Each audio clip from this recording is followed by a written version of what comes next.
시청자 여러분, 지난 한 주간 동안도 힘든 시간들 앞에 모두 안녕하셨습니까? 오늘 또 김성원의 TV 굿모닝 가스펠 방송을 찾아주신 여러분들을 진심으로 환영합니다. 오늘은 만남이 일궈낸 사람들이란 주제로 아침 시간을 엽니다. 시청자 여러분, 우리의 삶은 흡사 동전의 양면처럼 풍요와 빈곤이 공존하고 있음을 알게 됩니다. 저와 여러분은 어느 때에 고마워하십니까? 취업하기에 무척이나 힘든 이때 그래도 내가 할 일이 있음에 고맙고, 그래도 밤이 되면 돌아갈 집이 있음에 고맙고, 또 나를 따뜻하게 맞아주는 사랑하는 우리 가족이 있음에 고맙다는 생각을 하는 사람들은 정말 풍요로운 사람입니다. 고마움을 통해 인생은 풍요로워진다고 신학자 본헤프는 말하였습니다. 오래전 제가 어린 시절 출석하던 또한 성장하던 부산 강서구 대제일동에는 남편도 없으시고 자녀 단 한 명도 없은 혼자 사시는 할머니 한 분이 계셨습니다. 그 할머니께서는 마을 한 구석진 곳 작은 집에서 아주 작은 조그마한 구멍가게를 하시면서 또한 5일마다 세워지는 구포 장날과 대저 섬 장날이 되면 아주 작은 손수레를 끄시면서 장마당을 전전하시는데, 그런데 그 할머니에게는 남들이 갖지 못한 아주 귀한 보석을 하나 언제나 소중히 간직하고 계셨습니다. 그게 무엇이냐 하면요, 그건 다른 아닌 작은 일에도 늘 고마워하시고 또한 항상 미소를 잃지 않는 보석을 가지고 사신 분이셨죠. 혼자서 손수레를 끌고 가시는 일들이 항상 일상 다반사인데, 오르막에서 만나면 뒤에서 조그만 손수레를 밀어주는 사람이 있으면 영락없이 평지에 올라가신 후에는 무언가 손에 집어주시면서 미소와 고마움을 항상 표하신 분이랍니다. 그분은 오래전에 고인이 되셔서 하늘나라에 지금은 계시면서 주님께 영광을 돌리시는 이 땅의 출신 고향이 경북 상주이셨던 구남기 할머니 권사님이십니다. 그 할머니가 가끔 그리워지는 이유가 있습니다.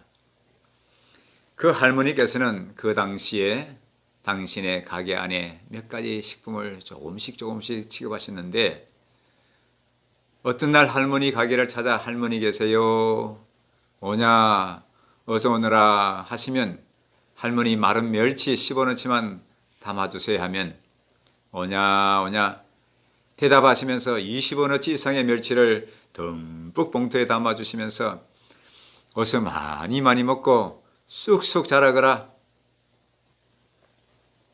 우리나라는 그때 그 시절엔 기억하기에는 1963년 정도 라면 한 봉지 가격이 10원 정도 했던 시절이니까 우리나라 SSR 라면이 아주 최초로 출시하여서 우리 국민들의 풀뿌리 고개, 보리고기를 넘는 길에 큰 식량이 되고 힘이 되었던 시절입니다.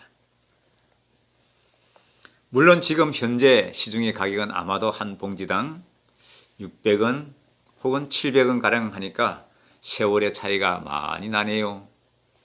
그런데 또는 어떤 날은 할머니 계세요 부르며 참깨 20원어치만 저울에 달아주세요 하면 그냥 할머니는 손으로 푹푹 집어서 저울에 달아보지도 않으시고 비료포대 종이를 찢어 만든 봉투로 듬뿍 담아주시는 날들이 보통이었습니다. 간혹 할머니가 손해가 많으시겠다고 싶어서 할머니 그만 담으세요, 할머니 그냥 저울로 달아서 주세요 하면 할머니는 아니야, 나 혼자 얼마나 먹는다고 하시면서 더 담아주시던 그분은 한 말씀 더 하셨죠.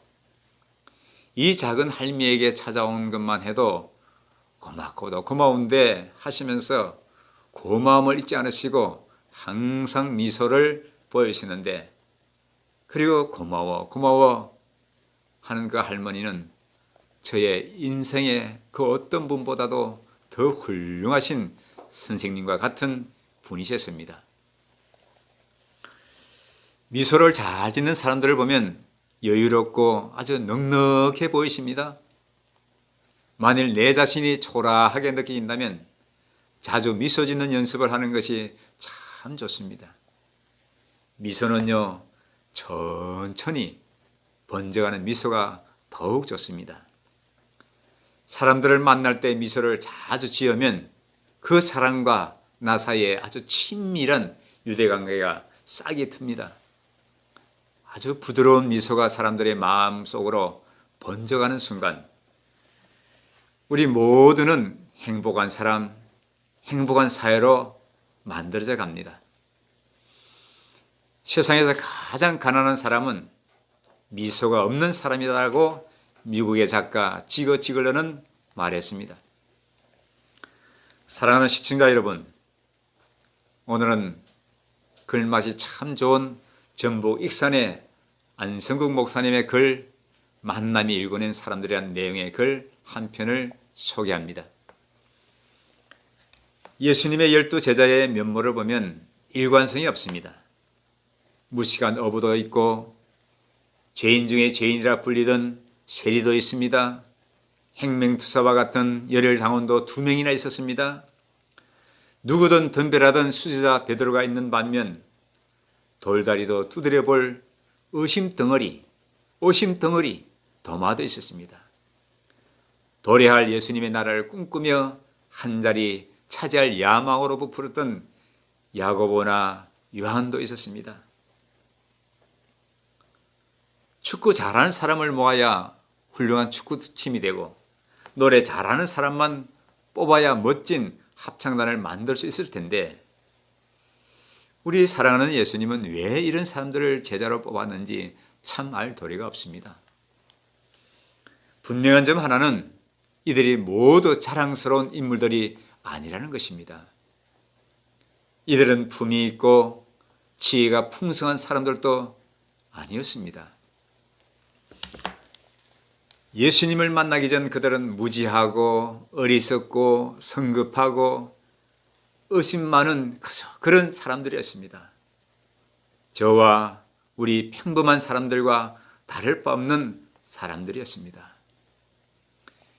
그런데 분명한 점 또 하나는 이들이 예수님을 만난 후 전혀 다른 사람이 됐다는 사실입니다. 3년의 동고동락을 마치고 성경에 보니까 마가 다락방의 역사를 체험한 제자들은 엄청난 사람들이 됐습니다.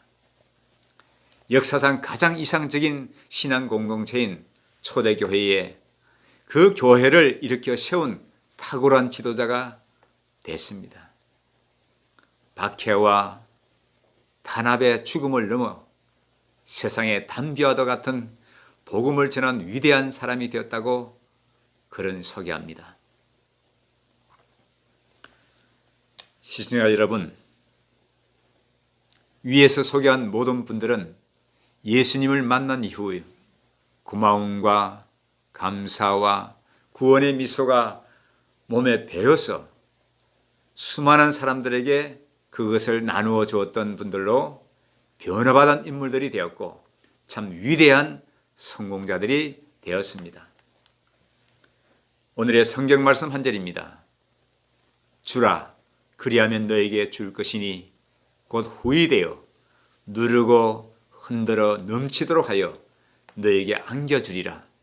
누가복음 6장 38절 말씀입니다.